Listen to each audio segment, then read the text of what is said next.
Muy buenas noches, ¿qué tal? ¿Cómo están? Bienvenidos, señoras y señores. Por fin con calorcito, con verano que ya va acercándose a Asturias, que también tenemos derecho a saber lo que es el calor. Programa número 85 de nuestro Ni Más Ni Menos. Calentito también por los temas que vamos a tratar. Ya saben que en estos días de atrás el gobernador del Banco de España metió miedo al personal y aseguró que las pensiones del futuro no están garantizadas. Por cierto, que en las últimas horas el gobierno y el propio Rajoy ha corregido al gobernador del Banco de España. De eso hablamos enseguida, de la actualidad política en nuestro debate, y arrancando el programa hoy con temas jurídicos de derecho, porque no es de poca importancia que el próximo día 1 de julio entra en vigor la reforma de ese Código Penal, con muchos detalles que han sido polémicos en su redacción incluso, y supongo que ahora en su ejecución también.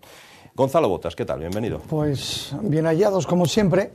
Buenas noches. La polémica quizás sea más política que técnica, ¿no? Creo que desde el punto de vista técnico, esta reforma que entra en vigor el miércoles que viene, el día 1, en términos generales yo creo que debemos calificarla como positiva por lo que supone de actualización del Código Penal a la realidad social. Quizás llevamos mucho tiempo sufriendo modificaciones, y lo que sí sería de esperar es que con esta tiremos ya unos años y pueda crearse un cuerpo doctrinal, porque al fin y al cabo lo que está haciendo en muchos aspectos la reforma es responder casi a criterios, opiniones judiciales, intentos judiciales de adaptar la norma a los nuevos tiempos, ¿no? Quizá haya dos o tres aspectos que son los que más llaman la atención, que son en los que me detendré hoy. En primer lugar es la modificación del régimen de penas y de su aplicación. ¿Eso qué es? Bueno, pues en primer lugar es el tema de la prisión permanente revisable, ¿no? Es decir, exactamente, que se aplicará a asesinatos especialmente graves y a delitos algún delito contra la libertad sexual también. ¿Y eso qué significa? ¿Que alguien podrá permanecer el resto de su vida en la cárcel, como algunos piden, por ejemplo, en casos de pederastia? Pues efectivamente, eso supone en principio esa posibilidad. Como tenemos un imperativo constitucional, que es que las penas tienen que estar ordenadas a la reinserción o preordenadas a la reinserción, es inevitable que cuando quieres poner una pena de larga duración le pongas un límite que te permita conciliarlo con esa necesidad de reinsertar al delincuente. Para mí, uno de los muchos errores de la Constitución, porque la Constitución no debería llegar ahí, ¿no? Pero bueno, estando como está la Constitución, principio constitucional que todos debemos respetar, y que por lo tanto tenemos que adaptar el cumplimiento de las penas a ello. Pues esto lo que viene a decir es que es pena de prisión de duración indeterminada, pues se llama permanente revisable. Es decir, no es cadena perpetua y ya miraré a ver si te la cambio o no, sino que es una pena que va a permitir, en función del tipo de crimen, reiteración delictiva, multirreincidencia, por ejemplo, si son 3 asesinatos en vez de 1, pues establecer unos topes a partir de unos momentos que se harán en sentencia, a partir de los cuales se puede revisar esa prisión y acceder a una libertad condicional, que sería siempre una forma de cumplimiento de la pena. Entonces, también eso nos va a permitir establecer unas medidas de control respecto de los reos, por cuanto los vamos a poner en libertad con unos límites. Entonces, hoy tenemos la cuestión de que una persona que pasa 20 años en prisión, cuando sale es prácticamente imposible ponerle una medida más. Y quizás lo que nos repugna sea precisamente eso. No tanto que permanezca poco tiempo en prisión, sino como que se pueda pasear por delante de la familia de la víctima al día siguiente salir de la cárcel. Precisamente esto va a ser un muy buen instrumento para regular su reinserción en la sociedad y para seguir protegiendo a las víctimas directas o colaterales de los delitos una vez que se ha puesto en libertad el delincuente. Me parece una medida tal cual está catalogada, está en los artículos 140, 485 y 607, muy buena. Están también los delitos de genocidio, obviamente, atentados contra el rey o la reina, principio de la princesa, ¿no? Jefes de Estado extranjeros, etcétera. Ya digo, yo la valoro de forma positiva. ¿Por qué? Por lo que nos va a permitir a partir de cuando ponemos al reo en libertad. Por lo tanto, me parece que es una muy buena medida. También se regula en lo que atañe a las penas la suspensión y sustitución de la pena. Ahora mismo tenemos un régimen muy estricto que es, en primer lugar, suspensión, y si no se dan los requisitos para la suspensión, se sustituye la pena. Ahora el juez va a tener más facultades, el juez que ejecuta la pena, para entender, en primer lugar, si aplica una sustitución de la pena. Es decir, cambia una pena de prisión por una pena de otro tipo, antes de simplemente suspenderla, ¿no? Es decir, va a haber menos encorsetamiento, va a tener más libertad al juez, y todo lo que sea dotar de libertad a un juez, en mi opinión, es siempre bueno. Se reincide, parece que es una novedad, pero ya estaba, que el pago de la responsabilidad civil será un requisito ineludible para acceder a esos beneficios, con un matiz, lógicamente siempre y cuando tenga medios para poder hacerlo. Dentro de eso, y es yo creo que muy importante también hablar del decomiso, ¿no? El decomiso, que es precisamente la incautación por el Estado de los instrumentos del delito, que se hace una regulación mucho más extensa de la que había.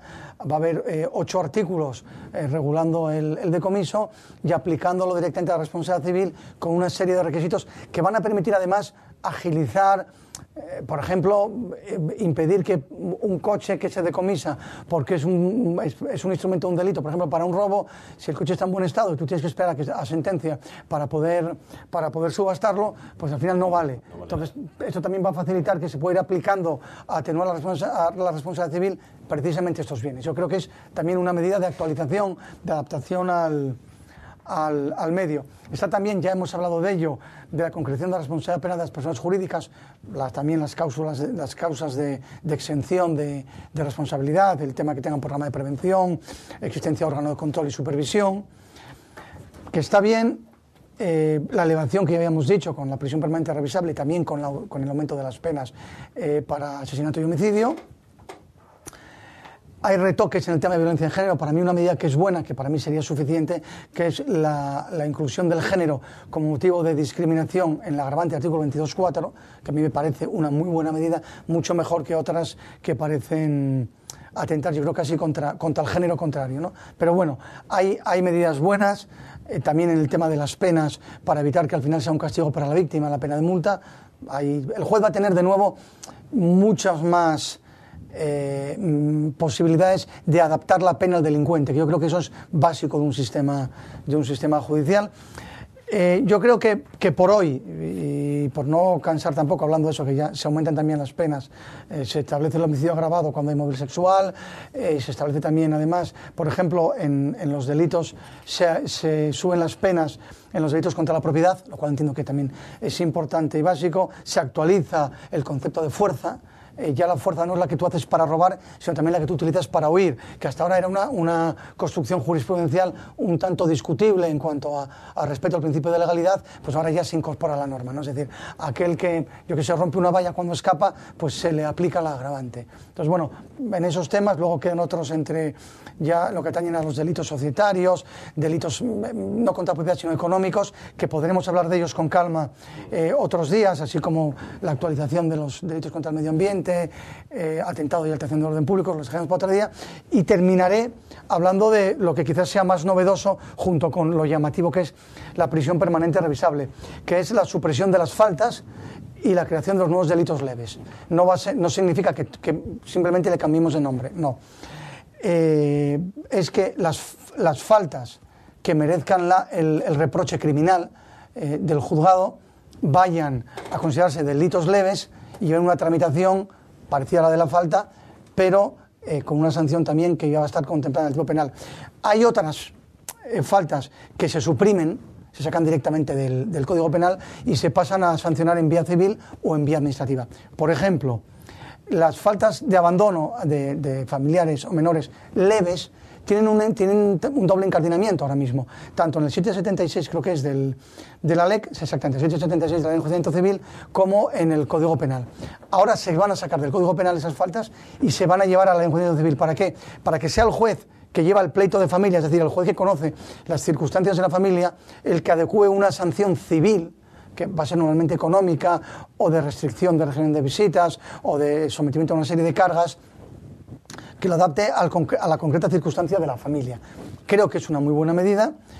Igualmente, parte de esas conductas de incumplimiento de deberes familiares, el impago de pensiones, en ocasiones es prácticamente absurdo el tener que llegar a un juicio, llegar a un acuerdo que suspenda la pena y simplemente condenar a una persona porque no ha podido pagar la pensión, ¿no? Eso se va a residenciar en la vía civil y se va a adoptar las medidas oportunas dentro del procedimiento civil, que de nuevo es quien conoce las circunstancias económicas concretas de la familia. Va a permitir adaptar un poco la realidad al presunto delincuente, que va a dejar de serlo.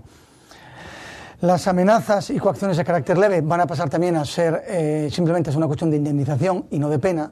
Es decir, cuando a alguien una coacción leve, pues va a poder, sin más, acudir a la vía civil para pedir una indemnización, vía conciliación, vía pleito civil, que parece que es como más adecuado, ¿no? Que no criminalizarlo todo, porque además eso también va a suponer una reducción de costes a la Administración de Justicia y una descarga de los juzgados de instrucción, que yo creo que es importante. Las faltas de homicidio y lesiones por imprudencia leve, es decir, aquello que es un mero descuido y por mala suerte se muere alguien, ya no van a tener una sanción penal, sino que van a tener simplemente la vía indemnizatoria civil. Van a 1902, que es la responsabilidad civil extracontractual clásica, y no va a tener más complicación. Las faltas contra orden público, es decir, por ejemplo, lo que ocurre en un campo de fútbol cuando se pegan dos hinchas y no hay lesiones importantes, eso va a quedar en un expediente administrativo, que además, yo creo que esta es para mí la gran medida, ¿no? Tendría que haber residenciado más faltas en la vía administrativa. ¿Por qué? Porque la vía administrativa para este tipo de infracciones leves es mucho más eficiente. Primero, es más rápida. Segundo, te toca en el bolsillo antes de que te enteres. Con lo cual acercas la sanción a la infracción con lo que tiene de reeducación. Porque en muchas ocasiones, por la sobrecarga de un juzgado, una pelea del año 2014 se juzga a finales del 2015. Como a mí me ha pasado, todavía tengo un juicio hace bien poco de un incidente entre dos chavales. El 7 de enero del 2014 tuvimos el juicio la semana pasada. Es absurdo, ¿no? Si todos estos temas leves fuesen a la vía administrativa, se le abriría una sanción contra orden público, quedaría sancionado en 15 días, con 15 días para recurrir, o un mes, y si no estás de acuerdo, vete al juzgado y pleitea. ¿Hay pérdida de garantías? Hombre, en puridad sí, porque no es lo mismo un juez que un funcionario que coge un papel, dicta, acomoda y resuelve. ¿Que esa pérdida de garantías es razonable? A mí también me parece que es razonable, habida cuenta de la importancia de la conducta, ¿no? Conducta nimia, sancionas, y el que no le guste que vaya al juzgado. Quitando, como hemos quitado, las tasas para las personas físicas, pues fantástico, ¿no? Me parece que está bien. Y luego está también una medida que yo creo que es muy importante, que es una facultad en los juicios sobre delitos menos leves, las antiguas faltas, que se va a permitir que el fiscal proponga al juez, en atención a la poca entidad o relevancia de la conducta, el sobreseimiento de la vía penal. Es decir, se acabó. Es decir, se sobresee el proceso indeterminado. ¿Por qué? Porque en ocasiones te encuentras con que tienes, para una conducta que va a tener una sanción de 60 euros, a lo mejor de multa, pues igual tienes a un juzgado trabajando un año, con un funcionario ocupado, con un juez el día del juicio, con un fiscal el día del juicio, con un secretario el día del juicio y con 2 abogados el día del juicio. Entonces parece como que hay una desproporción de medios. Entonces eso se va a poder sobreseer y como decimos, ¿no? Esa conducta que vayan a la vía civil entre las partes, que pidan una indemnización y que no se compliquen, ¿no? Una última cuestión, Gonzalo. ¿Hay alguna novedad sobre los delitos cometidos por menores que en muchas ocasiones escandalizan a la sociedad, ¿no? Un señor puede matar a otro. Yo creo que sigue siendo nuestro talón de Aquiles en la Administración de Justicia española, porque no somos capaces de adaptar la legislación penal a la realidad social del delincuente. El único cambio que ocurre aquí para este tema es que la edad del consentimiento sexual se sube de los 13 a los 16. Es la única reforma sustancial en esta materia. No hay una reforma, como debería haber, de la Ley Penal del Menor, que nos la deberíamos empezar a tomar en serio. Es decir, habría que volver a reducir la edad penal del menor dentro del ámbito de esta reforma. Es decir, dentro de facultar al juez ordinario, y no necesariamente al de menores, determinados delitos, a que adecúe la pena a la realidad del delincuente, como ese famoso juez de menores de Granada, que tenga un juez la capacidad de tener todavía más flexibilidad que tenemos aquí. Es decir, que el juez pueda llegar hasta el extremo de imponer una pena distinta a la que marca la ley.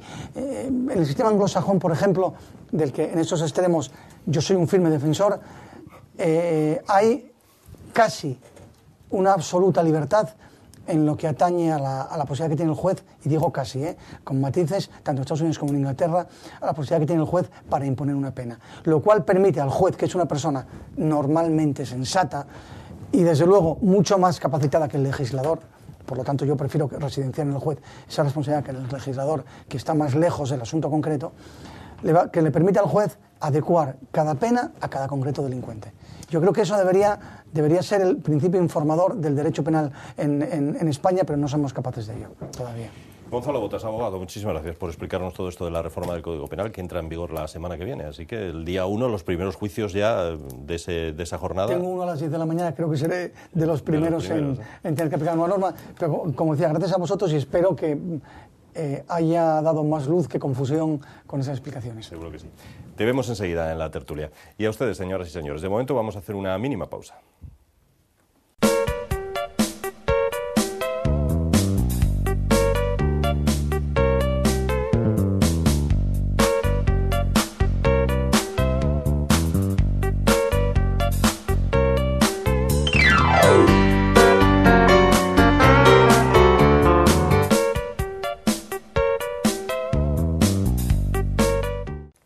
Continuamos adelante, segundo bloque de nuestro programa. Hace unos días el gobernador del Banco de España decía que las pensiones de los españoles, las pensiones públicas, no están garantizadas e incluso aconsejaba complementar estas pensiones con fondos privados para tener una pensión medianamente digna de aquí a 20 o 30 años. Inmediatamente, por cierto, el propio Rajoy ha desmentido esta afirmación asegurando que las pensiones están garantizadas. Cosa harto difícil, puesto que la población, desde luego, va descendiendo, aunque solo sea por demografía, digo yo. Pero bueno, todo eso nos lo va a explicar mucho mejor Diego Barceló. ¿Qué tal, Diego? Bien, ¿qué tal, Víctor? Bueno, a ver... ¿Quién lleva razón? Sería la primera pregunta, Diego. Un poco cada uno, la verdad. Y eso es lo que voy a intentar explicar ahora. La Comisión Europea tiene un grupo de trabajo que estudia el envejecimiento de la población y sus consecuencias en los distintos países de la Unión Europea. En el caso concreto de España, lo que nos dicen estas proyecciones de la población es que en el año 2040 va a haber 2 millones de habitantes menos en España. Frente a los 46 millones y medio que hay ahora, habría 2 millones y medio. Pero ¿qué pasa? Dentro de ese ligero descenso de la población, tenemos que en el 2040 va a haber 5 millones y medio de personas de más de 65 años, más que ahora, y 5 millones y medio de personas en edad de trabajar, que son los que tienen entre 15 y 64 años, menos que ahora. ¿Y eso qué quiere decir? Que hoy tenemos, por cada persona de más de 65 años, hay 3,7 en edad de trabajar. En el año 2040 va a haber menos de 2. Entonces, desde ese punto de vista, ya vemos que hay un problema demográfico importante. Entonces, en los últimos años se han hecho muchas reformas al sistema de pensiones. Se elevó la edad de jubilación, el periodo de cálculo de la primera pensión pasó de 15 a 25 años, se cambió la fórmula de revalorización anual, se incorporó un factor de sostenibilidad para tener en cuenta en el cálculo de la primera pensión la esperanza de vida. Ahora, todas esas cosas, la verdad, significan recortes a la pensión que uno va a cobrar. A pesar de eso, lo que nos dicen las proyecciones es que el gasto en pensiones va a ir subiendo ligeramente hasta llegar a el equivalente a un 9% del PIB en 2040 frente a un 8% ahora, pero a ese 9% hay que sumarle otro 3% que hay que pagar en pensiones de viudedad, de orfandad, de incapacidad, etc. Entonces, ¿se podrán pagar las pensiones? En principio sí, porque los supuestos conservadores que tienen estas previsiones y el efecto de todas las reformas que se hicieron lo garantiza. Eso sí, garantiza pagar unas pensiones más bajas que ahora. ¿Por qué? Porque hoy la pensión promedio equivale a un 60% del salario promedio, pero en el año 2040 va a equivaler a un 45%. Eso significa que las pensiones van a caer en el valor real un 25%. Entonces, hay que tener esto muy presente. Lo que significa el impacto demográfico es tan importante que con todas las reformas que se han hecho, que van a recortar la pensión que vamos a cobrar,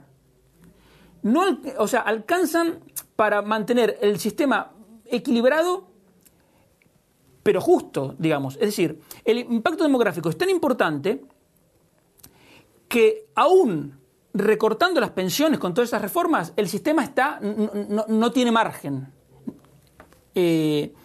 Por lo tanto, todas las promesas que hacen algunos para volver a reducir la edad de jubilación o para aumentar las pensiones, se hacen o bien para incumplirlas, es decir, se está mintiendo, o se hace sin conocimiento de estos datos, es decir, se hace con una total irresponsabilidad.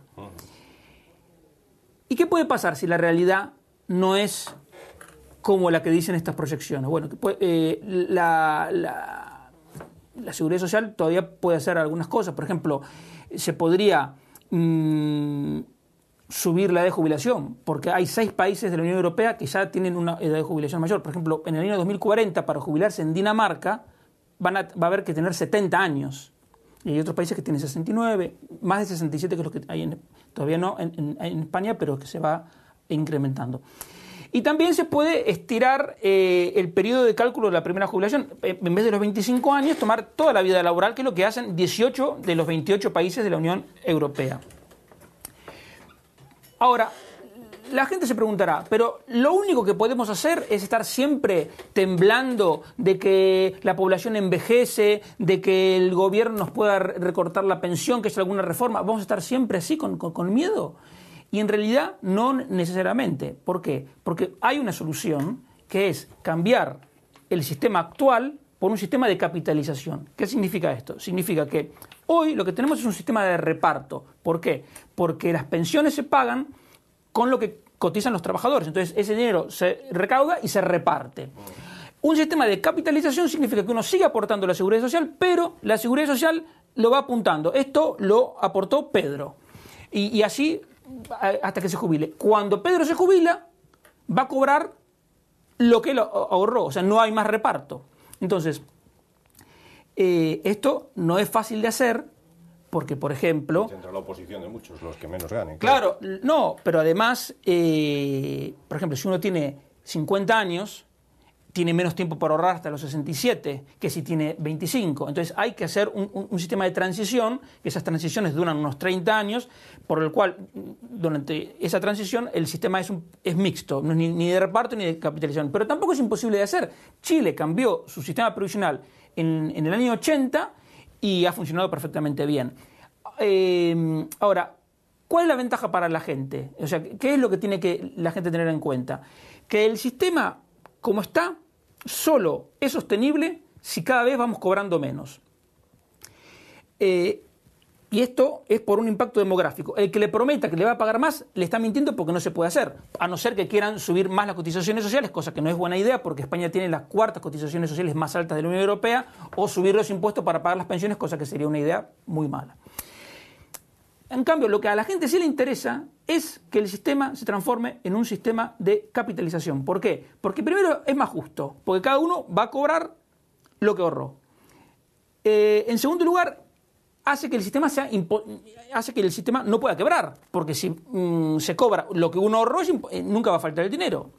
Y en tercer lugar, lo más importante es que las pensiones de la gente pasarían a estar blindadas, es decir, protegidas de las ocurrencias de los políticos, porque los políticos piensan en los votos de hoy, aunque eso perjudique a las pensiones de mañana. Entonces, yo creo que a la gente, este sistema de capitalización, que insisto, está en marcha en Chile, está en marcha en Perú y está en marcha en otros países, es algo que le interesa, que no es imposible hacer y que sería una solución definitiva. Uh-huh. Bueno, pues tampoco hay razones para alarmarse tanto como dicen algunos, no, pero tampoco para... Alarmar no, porque, insisto, se han tomado medidas, las medidas aseguran una sostenibilidad del sistema, pero solo la aseguran con una pensión que va a ser cada vez menor, porque magia en economía no hay. O sea que al final lo que decía Linde de que complementen esa pensión que va a ser más baja con un fondo privado tampoco es tan mala idea si se puede, ¿no? Desde ese punto de vista tiene toda la razón del mundo. Si uno lo puede hacer, que lo haga porque realmente lo va a necesitar. Y todas las cosas que tienen que ver con la pensión son cosas que no conviene dejarlas por último momento porque después el tiempo no alcanza para una solución. Muy bien, pues muchísimas gracias, Diego Barceló, por explicarnos este tema tan candente y tan actual. Muy bien. Justo esta semana. Señores, que nos vamos a hacer de nuevo una mínima pausa para la publicidad. Volvemos y entramos ya de lleno con el debate, con la tertulia, con las opiniones de nuestros invitados, de Rosa, de Diego y de Gonzalo. Ahora mismo.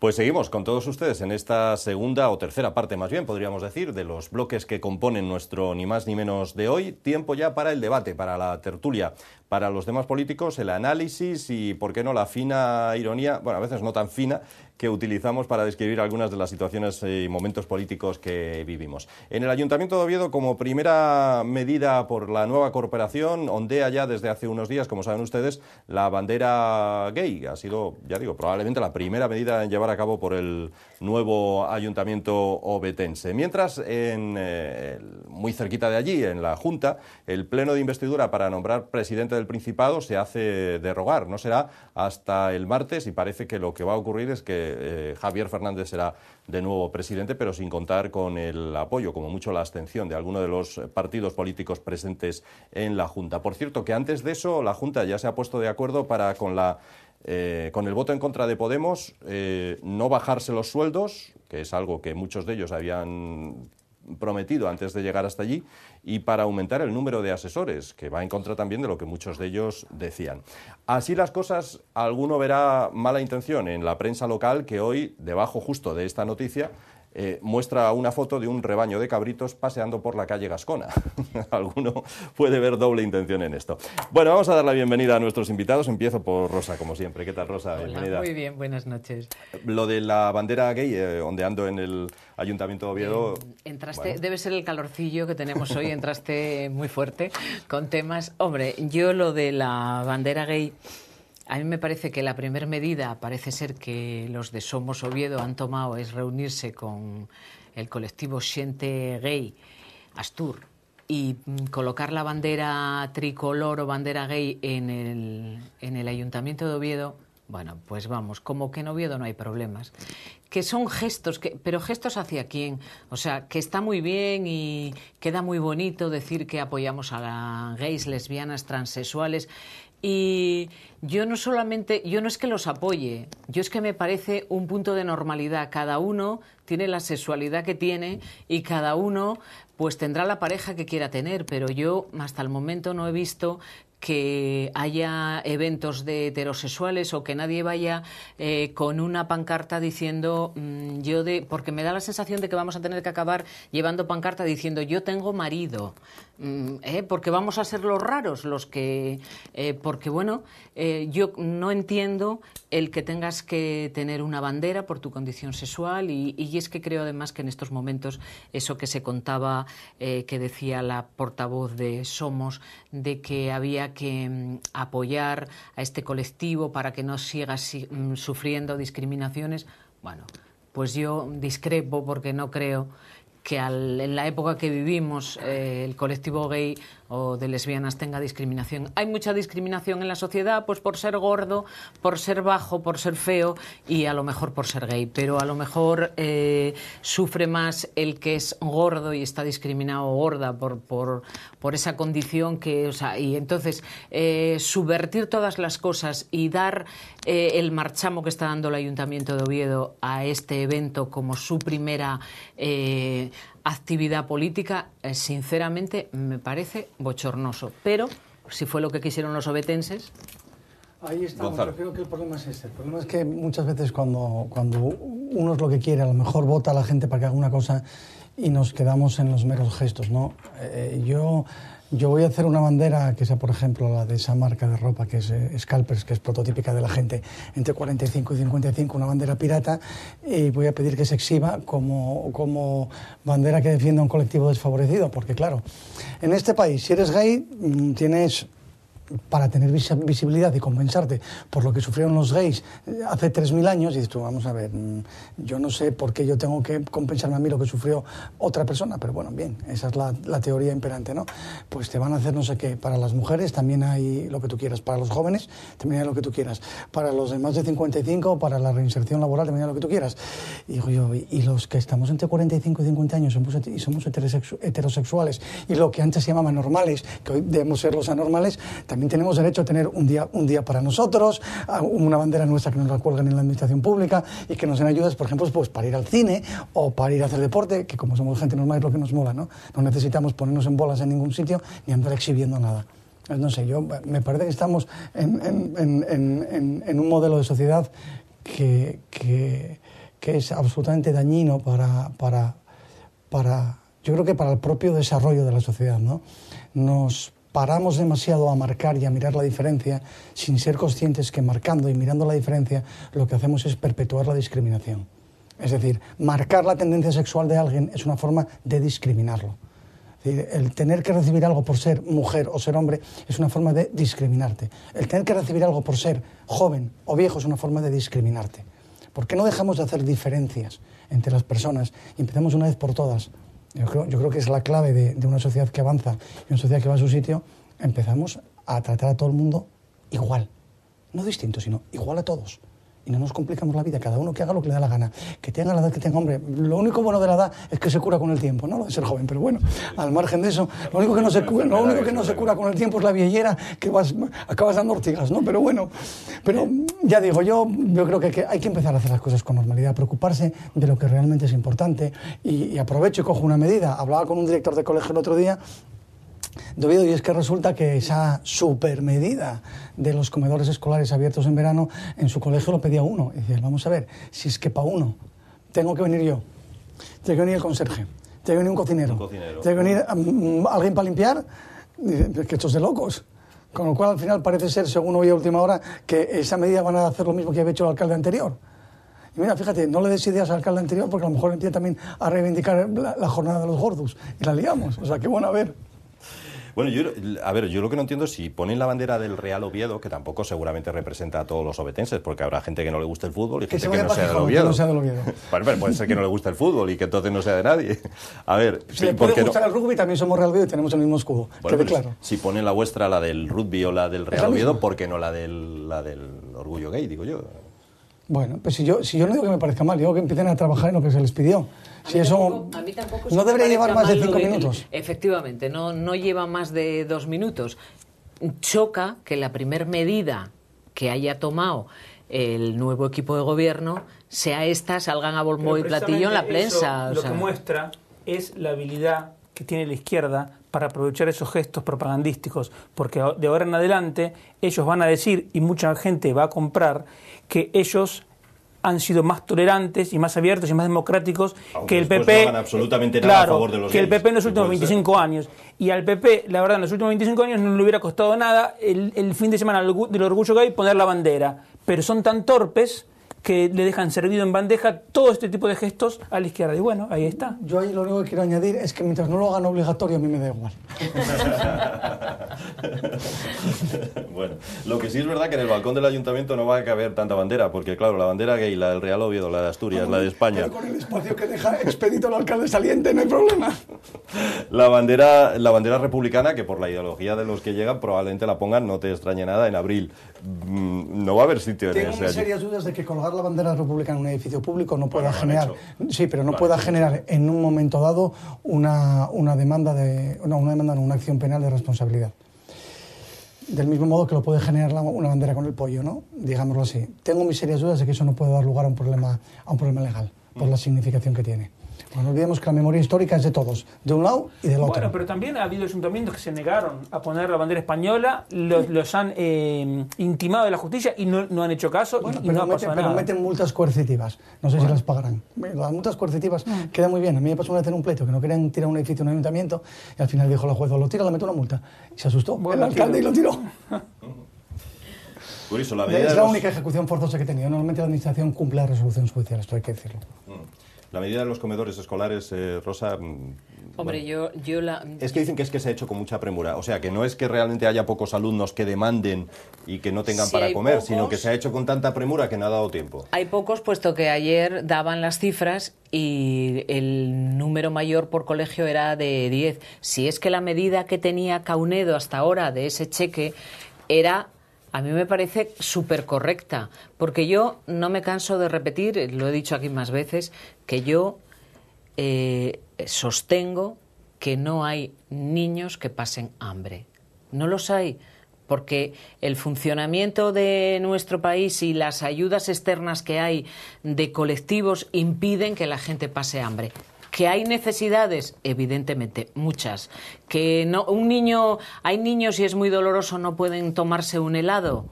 Seguro. Y eso es muy doloroso, pensar que un niño que le apetezca comerse un polo o un helado, sus padres no se lo puedan comprar. En eso estoy totalmente de acuerdo. Ahora bien, que no puedan comerse un huevo con patatas fritas, yo eso digo que es incierto. Porque hay por todos los lados ayudas desde Cáritas pasando por un montón de sitios que colaboran con los centros de alimentos. O sea, necesidades seguramente muchas. ¿Hambre? Pues estoy segura que no. Ahora bien, en cuanto respecto a lo de los colegios, vamos a ver si los directores de los colegios les explicaron que era inviable tomar esta medida, porque lo ha dicho antes Gonzalo, porque no es solamente llevar a los cocineros o contratar el catering, es que tiene que haber personal, tiene que haber limpieza, tiene que haber conserjes, hay un montón de cosas alrededor y eso da la sensación de personas que entran en un ayuntamiento sin tener conocimiento de dónde entran, no saben, y yo creo que es obligado. Si tú te presentas a un puesto de concejal en unas elecciones, lo mínimo que se te puede pedir es que cuando llegues a ese ayuntamiento sepas cómo funciona un ayuntamiento, sepas lo que es un presupuesto, cómo se hace, que tiene partidas, etcétera, etcétera. O sea, eso es lo mínimo. Tú no puedes llegar y creer que porque eres concejal o eres alcalde hágase. No, es que no funciona así la administración. La administración tiene unos cauces y hay unos trámites y tal. Entonces ahora parece ser que sí, durante el mes de julio el Ayuntamiento de Oviedo va a dar cheque, como el que dio Caunedo. Y en agosto parece ser que están empeñados en lo del comedor. Bueno, pues... Mira, yo ahí también digo una cosa, es decir, soy yo el primero que lo critico, porque me parece que son son ocurrencias realmente. Queda muy bonito, sale muy bien en prensa y todo eso. Ahora, también voy a hacer una reflexión, un poco a la contra. Entre esa ocurrencia y la ocurrencia que tuvo el alcalde anterior de subir el IBI a los pisos vacíos, me quedo con esta ocurrencia. Que alguien se equivoque, si quieres, por tratar de quedar demasiado bien o lucir mucho la política social, no me parece del todo mal. Por lo menos que veamos que estamos poniendo a gente que a lo mejor no está capacitada para hacer las cosas y que con muy buena intención la caga, ¿no? Pero yo sí creo que hombre... Lo que decía Rosa, es que es lo que dice Rosa, hay que tomarse la vida en serio. Uno puede tener mucho sentido del humor y no tomarse a uno mismo demasiado en serio, pero cuando uno va a hacer una labor, una tarea pública para la que se presente, para la que pide el voto, lo menos que tiene que hacer es ser un poco riguroso, saber qué tiene que hacer, saber qué le toca y saber hasta dónde puede llegar un ayuntamiento, porque igual aquí esto también se nos ocurre montar también un banco público en Oviedo Tampoco es tan complicado informarse cómo funciona un ayuntamiento. Bueno, con preguntar a un funcionario vale. Eso es lo que, lo que se necesita. Digamos, cuando uno dice que la gente que gobierna es mejor que tenga experiencia, es para evitarse este tipo de problemas. No es necesario que todos los de una candidatura sean gente que haya estado en el ayuntamiento, porque si no sería imposible la renovación. Pero lo que sí es muy complicado cuando es una lista completa con gente que no tiene la menor experiencia en la administración pública. Entonces, bueno, pasan estas cosas. Pienso que es sencillo, porque vamos a ver, si tú te presentas por un partido político, lo que tú dices, no hace falta que todos los que han salido concejales tengan conocimientos, pero cualquiera de los que iban en esa lista 2 meses antes se acerca al ayuntamiento y se interesa por su funcionamiento, y los funcionarios y los trabajadores que hay en un ayuntamiento le informan. Vamos, yo he tenido esa experiencia en mi ayuntamiento con unas personas que se presentaban a las elecciones. Vinieron a preguntar en mi departamento: ¿cómo funciona esto? Me pareció fantástico. ¿Cómo funciona? ¿Cómo funcionáis? Y esto, y tenéis interesándose por saber cómo era, de forma que me imagino que lo mismo que hicieron conmigo lo harían con más departamentos. Y entraron con conocimiento. Sí, gente sin experiencia. Nosotros lo hicimos hace 5 años eso, ¿eh? O sea, es algo de lo que sabemos. Que sin experiencia, si llega gente sin experiencia al gobierno nacional, las cosas que pueden pasar. Quiero pensarlo. Bueno. No quiero pensarlo. Bueno, Rosa, hay que felicitarla porque le van a devolver ahora la paga extra y todo eso, ¿no? Dice que no, que ayer salió diciendo que no. Es que eso es otra cosa del PP. Lo están estudiando. Está Montoro con ella, además dicen que se va a anunciar ahora las medidas concretas y todas las medidas concretas para reintegrar el valor perdido o el salario perdido Da la sensación de ser muy electoralista eso. No, pero es que lo que es de tontos es negarlo para luego hacerlo. Efectivamente. Es que pagas el precio 2 veces. Sí. Lo que no, digamos, reintegrar la paga extra que se quitó es algo absolutamente razonable. Ahora, ya volver a reimplantar los días propios que se habían quitado, eso me parece una injusticia. Pero si ya nos han devuelto, si solo queda uno por devolver, si ya tenemos 5 otra vez. O sea, queda uno para que sean 6. Además, también hay que tener en cuenta qué significan esos días libres y por qué lo tenían los funcionarios. Esos días libres, esos días moscosos, canosos... Moscoso fue un ministro socialista. Exactamente, se hacían precisamente para compensar la pérdida retributiva que tenía la función pública respecto al sector privado. Sí. Lo que no tiene ningún sentido es que lo devuelvas todo. Vamos a ser sensatos y a tener una política sensata una vez por todas. ¿Nos podemos permitir los moscosos? Sí, no, puede. Hagamos el análisis y miremos a ver si las medidas son devolver salarios o devolver moscosos. A lo mejor es que hay que decir no a alguna cosa para que la cuestión sea un poco más justa y más equilibrada. Lo que pasa es que lo que hay que tener claro es lo siguiente: los funcionarios siguen siendo vistos en gran parte con razón como los privilegiados del mercado laboral. Con razón no. Sí, con razón no. Todo el mundo ha tenido que pasar una oposición dura en la mayoría de los casos y el que no se presentó a esas oposiciones y se fue a trabajar a otro sitio es porque a lo mejor le resultaba más cómodo. Como Diego, como yo, como Gonzalo la pasamos a diario para mantenernos en nuestros puestos de empleo, Rosa, que ese argumento, perdona que te diga, pero vamos a ver. Pero vamos a ver que no te han regalado nada. No, pero nadie dice que te han regalado nada. No, regalado es un mérito. Sí, se lo han regalado, en general se funciona su mérito y tiene un gran mérito. Ahora tiene unos privilegios que el resto de la sociedad no tiene. Pero que al funcionario se puede ir a la calle igual que un trabajador. Es que funcionarios... No se puede ir a la calle. Yo, por ejemplo, soy personal laboral y como yo, la mayoría en los ayuntamientos ahora la mayoría de los trabajadores son personal laboral porque no salen plazas de funcionarios. Pero hay funcionario, personal laboral y personal estatutario. Hay 3 tipos de empleados públicos. Pero quiero decir, no todos sois iguales. Pero lo que quiero decir simplemente es que eso pero sí te pueden tocar. Amplía la brecha y es al final es peor para los propios funcionarios porque si imagínate, ponte en la piel de uno de los que está parado que ve que al funcionario le devuelven la paga extra, que me parece bien, y además le dan días propios y además dice, como dice Montoro, vamos a ver si mejoramos la retribución. Hombre, eso es una injusticia al lado del otro. No, vamos a ver. Los salarios de los empleados públicos llevan congelados desde hace muchos años. Y en el sector público bajaron un 30%. ¿Y qué? Pero el poder adquisitivo ha mermado muchísimo el trabajador público. Eso es un error. En el sector privado bajó mucho más. No, pero vamos a ver. Además se quedaron sin empleo. Y yo voy a decirlo claramente. Cuando hace 5 años en la construcción un albañil ganaba 3.000 euros y un trabajador público ganaba 1.500, porque de 1.500 hay muchísimos trabajadores públicos, muchísimos. Ganaba 1.500, nadie pensaba en los trabajadores públicos. Nada. Cuando las cosas vinieron malas y el albañil fue al paro y no encuentra trabajo en ningún lado, ni chollos, ni nada de nada, entonces hay que salir a la caza del trabajador público que lo gana por la cara. No es así. No es así. No, pero bueno, tú no lo habéis dicho vosotros, pero es una opinión muy generalizada de, por ejemplo, en Mieres, el alcalde de Mieres ha tenido un éxito terrible con los vecinos diciendo una frase que era la siguiente: voy a meter en vereda a los trabajadores públicos. Y eso al ciudadano le encanta. Pero ¿sabes qué pasa? Eso al ciudadano le encanta. Eso, y tú dices, pero es precisamente por eso que no le conviene a los propios funcionarios ni que les den más días libres ni nada, que le reintegren la paga extra, por supuesto. Pero es que lo de la paga extra no tenía ni que salir en la prensa. O sea, si a ti te han quitado una cosa, pues oiga, en el momento que se pueda te la devuelven, te la ingresan y se acabó. Y, o sea, no tiene que ser noticia ni publicidad. Pero el político tendrá que colgarse la medalla de que ahora ya te cumplí y te la devolví. Cuando quitaron la paga extra, extra, que fueron un montón de millones de euros, nadie dijo, pobre de esta gente que le han quitado la paga extra. ¿Pero o sea, por qué, Rosa, nadie dijo eso? Porque simultáneamente la otra gente se estaba quedando en el paro o le estaban bajando el salario un 30%. ¿Pero y qué culpa tenía el trabajador público de ello? No era culpa, pero simplemente... Mira, o sea, es como una cosa de envidias, ¿no? Es que este... Rosa, mira, si tú miras el mercado laboral, tú tienes funcionarios, asalariados con contrato fijo, asalariados con contrato temporal, autónomos y parados. En esos 5 grupos, sin ninguna duda, el de los funcionarios son los privilegiados. Entonces, la gente los va a mirar con aprensión. Por mérito propio, pero lo son. En general por mérito propio, claro, pero lo yo son. Yo no digo ni que trabajen mal ni nada. A mí me encantaría ser abogado del Estado, pero no fui capaz de plantearme una posición. Me encantaría ser juez, pero no fui capaz de hacerlo. Entonces, para mí él es un privilegiado. Ojo, con mérito, porque él es el privilegio, fue capaz de conquistarlo, con su esfuerzo y con sus estudios, pero no deja de serlo hoy.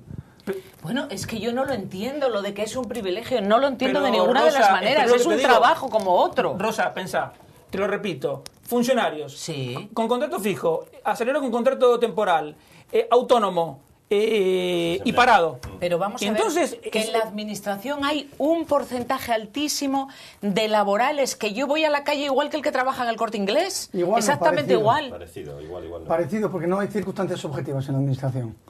Bueno, la administración no quiebra. Pero mientras si tu puesto exista, ese puesto es tuyo. No, vamos a ver. Si tú... tu trabajo, tú no rindes o tú no te comportas como es debido o tu trabajo, tú haces mal tu trabajo, te pueden despedir como a otro trabajador. De todas formas, en España el despido al trabajador ineficiente no existe. Bueno, ni en el pues sector público ni en el privado. Yo en el Ayuntamiento de Mieres hace años sí hubo despidos. O sea, es que ese es el problema, que en España como hay despido libre no hay esa causa de despido.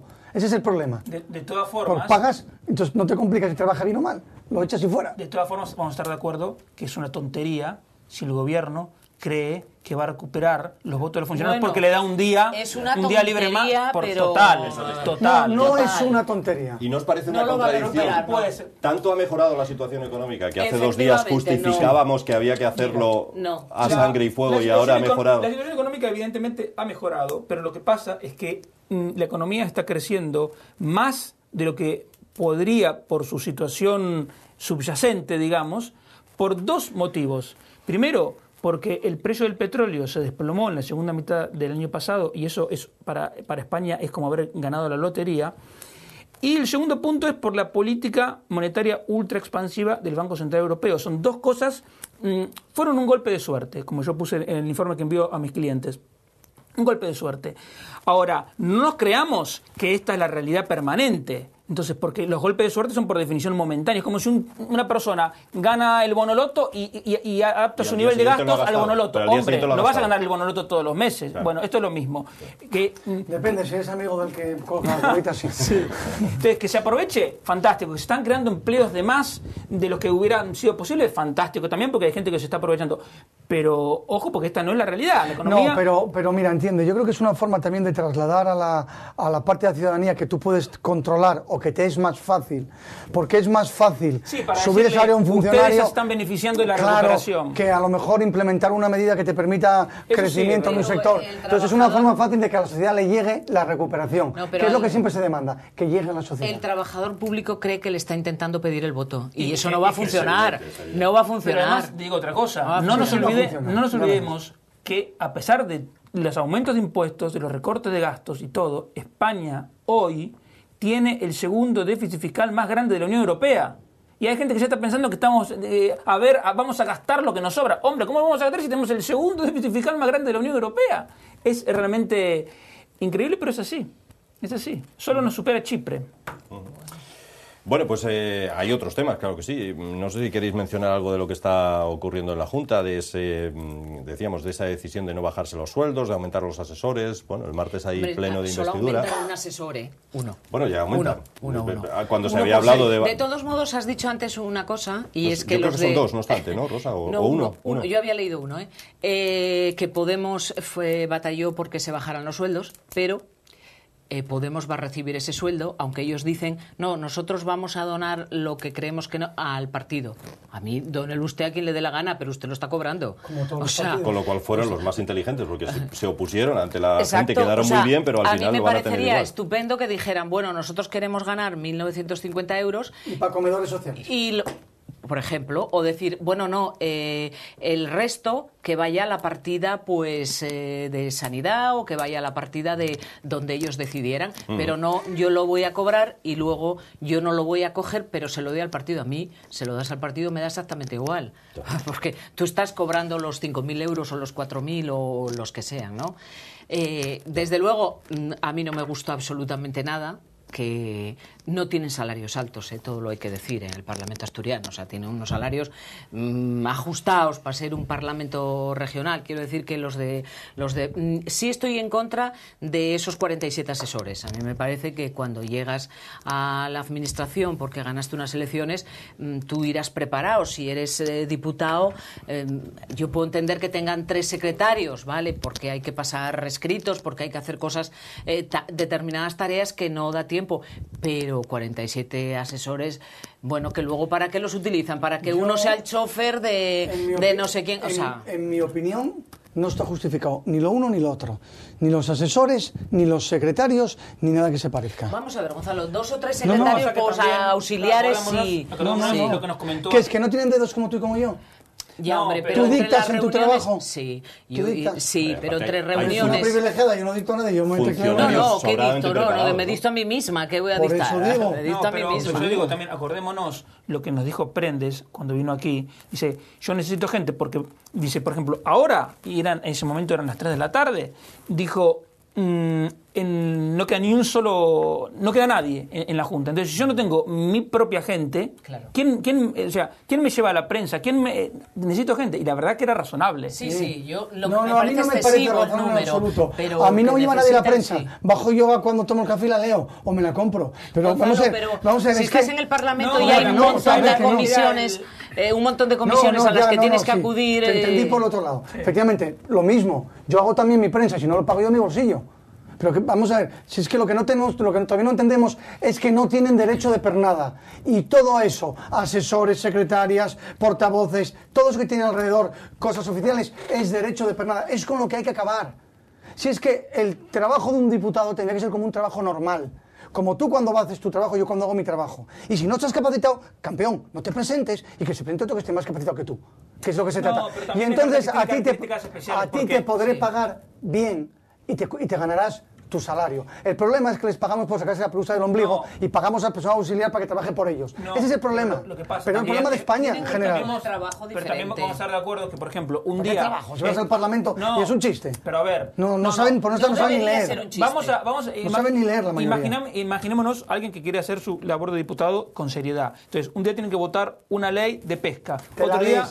Otro día tienen que votar una ley de la función pública. Otro día una ley de horarios comerciales. Diego, ¿cuántas leyes sacan el Principado en Asturias? Bueno, no sé, pero 3, 4, 5 al año. Que a veces tiempo sobra. Puede ser que necesiten un asesoramiento. Tiempo sobra. Yo repito, me parecen excesivos 47, pero que necesitan asesores, alguno sí lo necesitan. A lo mejor asesoramiento por grupo, pero claro, en el caso de Prendes... me encantaría que el diputado fuese el asesor y no el diputado, porque es el que sabe hacer las cosas. Sí. Es que esto es, insisto, es el mundo al revés. Y lo de los salarios, yo no quiero que el no gobernante... son salarios exagerados. Rosa, yo no quiero que el gobernante, que el diputado esté bien asesorado. Quiero que el diputado tenga algo dentro de su cabeza. Sí, claro. Y quiero que el partido me presente al asesor, a diputado, y no al diputado, que hay un porcentaje altísimo que son analfabetos funcionales, para que luego lo haga un asesor. Yo quiero que me presenten al asesor como diputado, que es el que al final además da la tendencia política y el contenido político a lo que hace el diputado. También hay otra cosa, por ejemplo, el grupo que apoya al gobierno en realidad no necesita asesores, porque los asesores son la propia plantilla del Principado en este caso. Porque ¿para qué va a tener un asesor la bancada socialista, otro asesor el presidente del Principado que es socialista? No tiene sentido. Y además los asesores tienen una subvención de 300 y pico mil pavos que las gastas como a ti te da la gana en que te asesore no se sabe cómo. Quítame toda esa morralla que hay alrededor. Hablo de dinero, no de la gente. Quítame toda esa morralla, esa cantidad de dinero que tienes gastado alrededor, retribúyeme bien al político y que el político se lo pague de su bolsillo un buen asesor, un buen Es que jefe, el pero lo que él problema quiera. es que el problema Igual Es que es por mucho ahí mejor. sería una solución. Bueno, lo que Y pasa el es que a lo sea muy mejor- capaz y muy complejo. competente no le hará falta. Y el que sea un tarugo tendrá 30, porque le harán falta 30 asesores hasta para saber No, el color lo que del pasa es papel que correrías el higiénico. riesgo de que tendrías que pagar 30.000 euros por mes y más de uno no se asesoraría y no sabría, a pesar de no saber Bueno, nada. pero se retratarían en ese caso. Sí. Yo creo que a un punto intermedio puede haber. Lo que sí estoy de acuerdo con Rosa en lo siguiente, Y a mí si me que pagas 30.000 euros por mes me presento hasta yo a unas elecciones. ¿Y eso qué ganamos? lo que pasa es que estoy de acuerdo con Rosa en que si los salarios de los políticos son tan bajos, ¿quién se va a presentar? Estudiantes únicamente. Claro. Bueno, pues por eso. Becarios, digo, pasantes. O sea, paga y- bien al político para que no le hagan falta asesores. Y cuando sea un incapaz, que se los pague. No, yo vuelvo a repetir, en Asturias los salarios de Son una la mierda, autonomía en todas partes. son En todas bajísimos. partes. En todas partes, son una mierda, objetivamente. De todos Para modos, la importancia de la labor teórica que sí. hacen, es una mierda. El problema es que, claro, si pagas una mierda por una labor importante, la labor la haces como una mierda. Entonces, que eso es elemental. En Madrid, que también se iban a bajar el sueldo, de momento la proporción de estos 17 días que llevan de gobierno van a cobrar el mismo salario que tenía Esperanza Aguirre. O sea, no ha dado tiempo todavía a eso. No sé si lo llegarán a hacer. La verdad que lo de los políticos es muy curioso. Estaba leyendo justo ahora una noticia que UPyD va a, después de los lamentables resultados obtenidos en las últimas elecciones, pues tiene que despedir a parte de su plantilla y aplicar medidas contra los que ellos han votado, porque van a despedir a buena parte de su plantilla pagándoles 20 días por año trabajado, como establece la nueva reforma laboral que UPyD votó en contra en el Congreso. Que paguen 35. No les obliga a nadie a pagar 20, ¿eh? Pueden pagar 35. Y más cuando Pero has votado en se acoge contra de 50. esa Coca-Cola, esa decisión. empresa a la que tanto se criticaba, llegó a pagar hasta 60. Claro. Tremendo. Bueno. Y son muy malos, ¿eh? No son como los políticos, que los políticos son todos buenos. Me llama también la atención la multa que ha recibido el cantautor, perdón por llamarle cantautor, a Albert Pla, por decir que mataría a los de Podemos. Dijo, todavía no llevan guardaespaldas, así que es mejor acabar ahora. Y le han multado, por decir esa Yo tontería. ya dije todo lo que tenía que decir de él en su día. Qué Y a mí cansados. tener que darse publicidad por decir barbaridades, eso lo hago yo mucho mejor y con mucha más gracia. Sí, seguramente. Pues sí. Seguramente. Y más gracia tiene aún lo de la directora del patronato de la Alhambra, ¿no? Curioso. Ahora, sin embargo, una buena noticia que está hoy en la Nueva España es que al fin se está aplicando la reforma al sistema de formación, por el cual se le quitan fondos a los sindicatos y a la patronal. Sí. Entonces ahora, que antes el 75%, porque además tenían un tratamiento preferencial en la ley, porque eran las entidades representativas, ahora ya no. Ahora tienen que, si quieren dar un curso, presentarse en competencia en iguales condiciones con otros. Y además, por ejemplo, antes hasta se anticipaba el 100% del costo del curso. Y en cambio ahora no más del 25%. Y luego se controla si el curso fue bueno o no y se paga el resto. Eso es muy bueno. Siempre estamos criticando una cosa que se hace bien. Esto es el gobierno nacional. El gobierno del Principado lo único que hace es trasladar la legislación nacional. Pero siempre estamos diciendo que por qué no le quitan a la patronal y a los sindicatos recursos, pues se los han quitado. Los sindicatos que son muy listos, pues ya habrán montado empresas. No, pues Comisiones Obreras tenía una fundación para hacerlo y según dice el periódico, la Fundación Forem la han cerrado. Sí, es así, pero bueno, siempre algún amigo puede montar una empresa. Bueno, no, pero pues fantástico, bienvenido al sector privado entonces. Bueno, quedan unos minutitos, así que no sé si Rosa quiere hablar algo de cultura, de agenda, del Festival de Metrópoli. Empieza Metrópoli este fin de semana, que el año pasado lo vendieron a bombo y platillo y para mí fue mucho fiasco. No sé, habrá que volver a darles otra oportunidad, a ver si mejoraron. Yo el año pasado lo critiqué y lo sigo criticando, espero no tener que volver a criticar que cuando entrabas en el pabellón central había puestos que vendían jamones y chorizos del Bierzo. Sí, chorizos del Bierzo y esas cosas que, bueno, era un poco patético. Y esperemos que haya mejorado. Tiene buena pinta, cuando lo lees dices, pues qué buena pinta, que tiene además una exposición de todos los personajes de Ibáñez y bueno, pero probaremos de nuevo y contaremos la próxima semana si siguen en las mismas o mejoró algo.